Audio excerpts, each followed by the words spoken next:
กรีดเลยน่ะโอ้เมื่อกี้ไอ้กรีดมั่งดังเลยน่ะโอ้ไม่สนใจเนอะโอ้กรีดอีกเถอะกรีดอีกเถอะว้าวอ่าเออโอ้ดูว้าวอุ้ย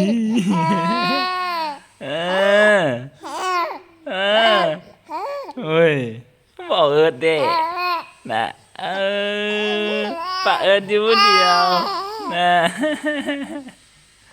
เฮ้ยเฮ้ยมือเอิร์ดเอ้ยมือเอิร์ดมือออดอีห่อนี่น่ะเฮ้ย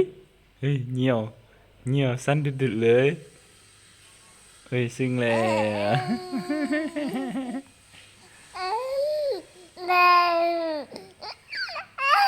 เฮ้ยเฮ้ย